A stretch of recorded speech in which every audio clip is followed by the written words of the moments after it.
सर्वमंगल मांगल्ये शिवे सर्वार्थ साधिके शरण्ये त्र्यंबके गौरी नारायणी नमोस्तुते। नमस्कार मंडळी, तर आज आहे पौष पौर्णिमा, जिला शाकंभरी पौर्णिमा देखील म्हटलं जातं।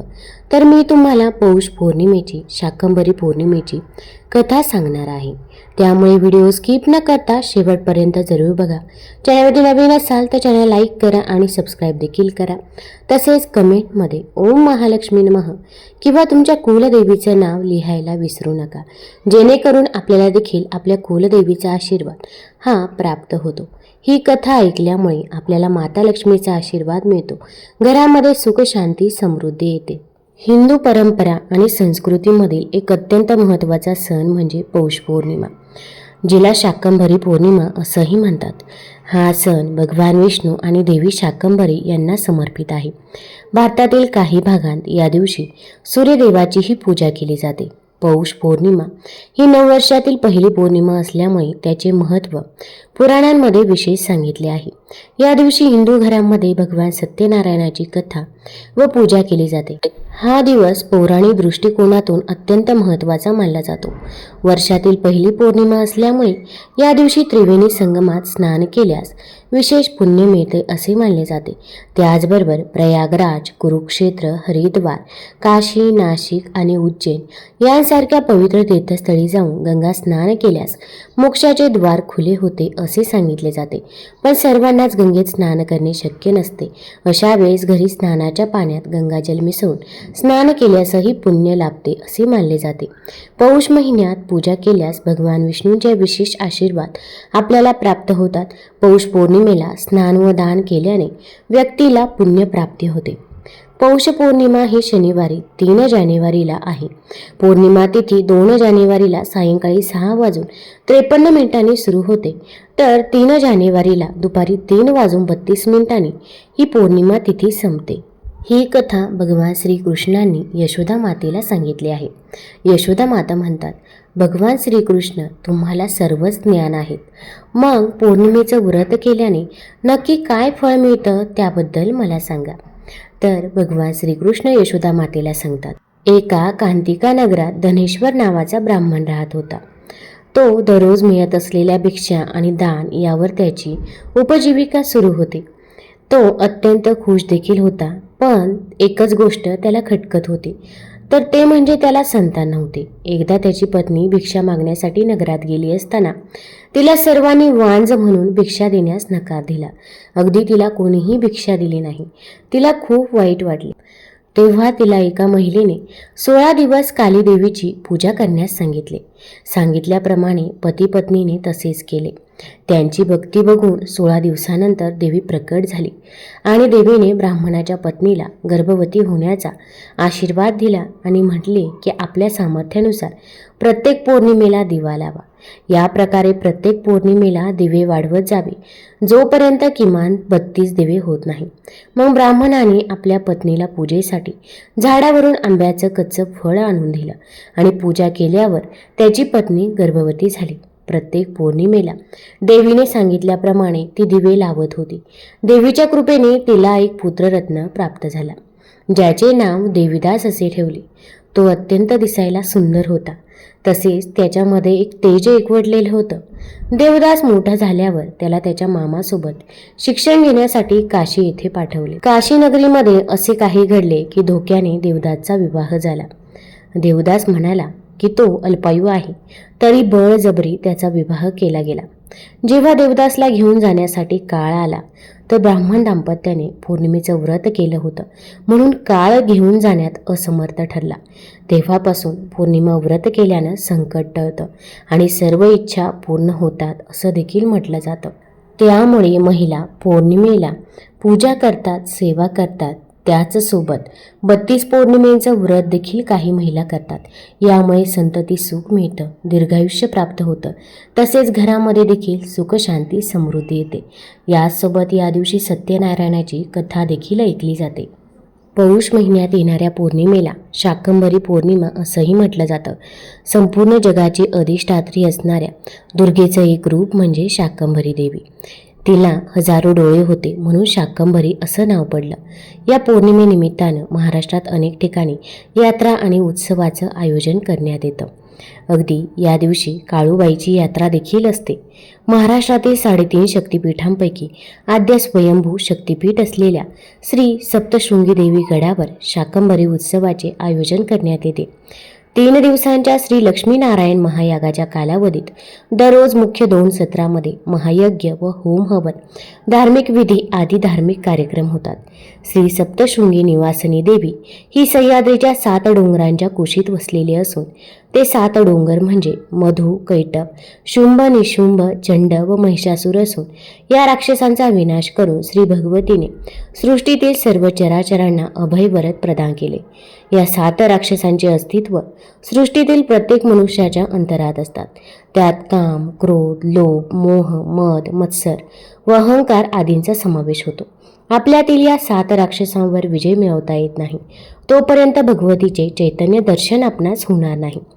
देवी भागवत ग्रंथामध्ये शाकंभरी देवीच्या उत्पत्तीबद्दल दिलेल्या माहितीनुसार एकदा खूप मोठा दुष्काळ पडला. लोक अन्न पाण्याविना उपाशी राहिले.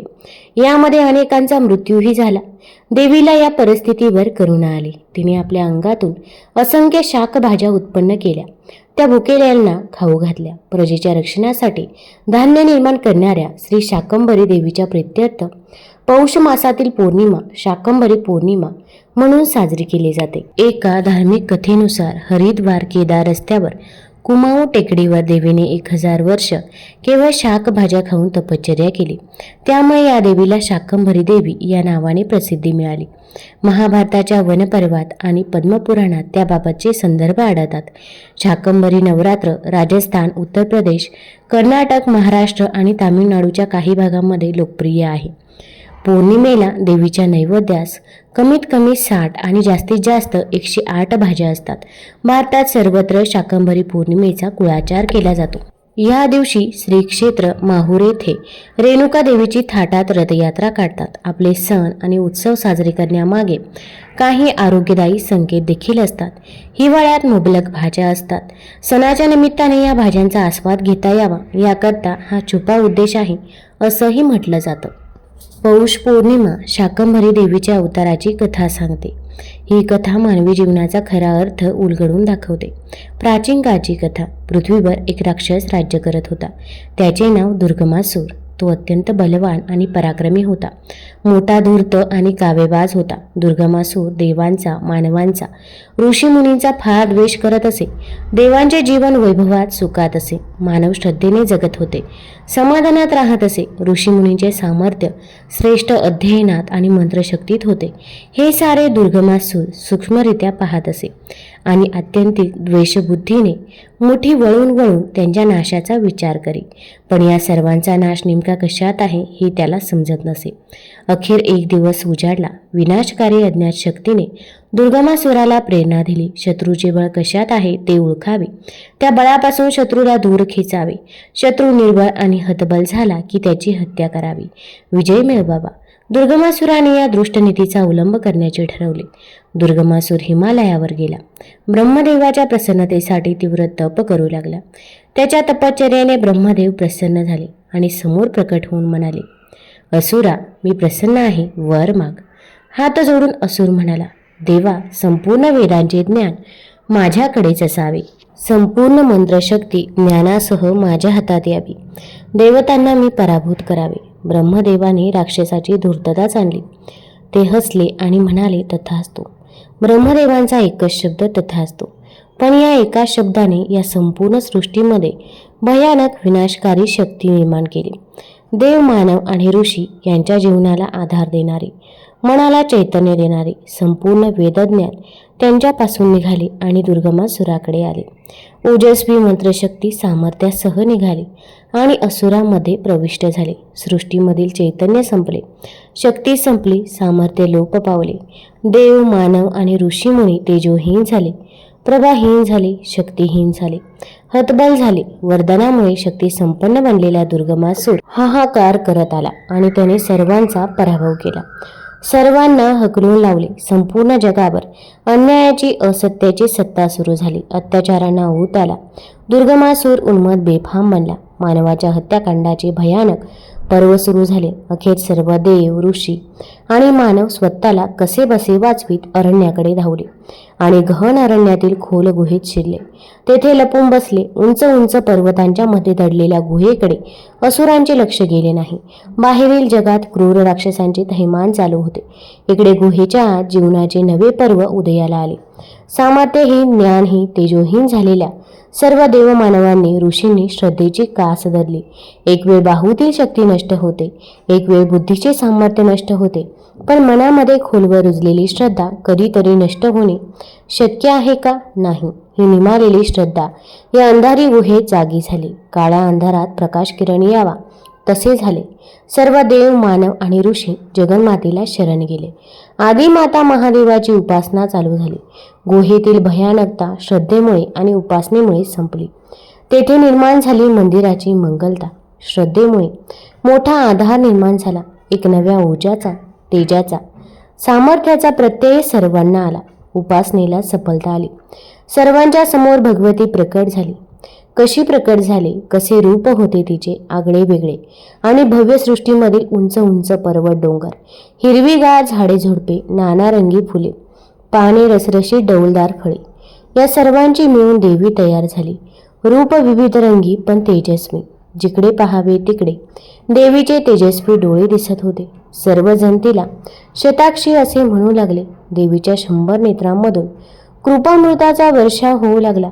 या वर्षावामुळे सर्वजण उल्हासित झाले. नवा जोम आला, नवे जीवन मिळाले. देवीने अनेक प्रकारच्या भाज्या, फळ, फळावळ आणि अन्न तयार केले. अनेक रुचकर पदार्थ तयार केले.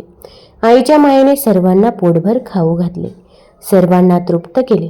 या देवीला सर्वजण शाकंभरी देवी असे म्हणू लागले. यानंतर देवी गुहेच्या बाहेर आली. तिने गुहेच्या तोंडावर मोठे तळपते चक्र ठेवले. या चक्रामुळे गुहेतील सर्वांचे रक्षण होत होते.